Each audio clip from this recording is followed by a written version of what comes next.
La friche industrielle Saft, c'est une emprise de 11 000 mètres carrés en plein quartier résidentiel. Les premières maisons ne sont qu'à quelques mètres. Le trichloréthylène s'est infiltré dans les nappes d'eau souterraines. Ce produit cancérigène est très volatile. Il remonte par les sols et pollue l'air des habitations. Ils n'osaient pas acheter parce qu'à cause des pollutions, même si les taux ne sont pas très élevés, les gens ont peur forcément. L'inquiétude des riverains s'est focalisée sur la dépréciation de l'immobilier dans le quartier de Saint-Cybard. Pour autant, la communication autour des risques sanitaires reste la préoccupation majeure, notamment pour les parents qui utilisent des structures d'accueil pour leurs enfants.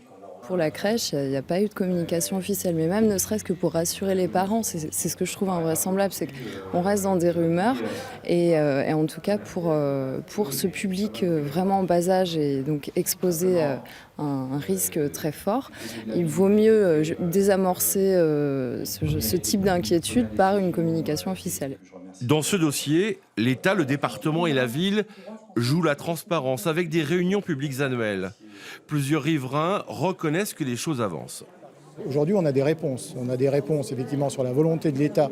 Je pense que l'intervention de Madame la Préfète, pour moi, est très positive parce que je pense que c'est une garantie qu'il y aura une dépollution efficace. Ce que nous avions demandé, ce que j'avais demandé, et je n'avais pas eu de réponse. Aujourd'hui, on commence à avoir des réponses.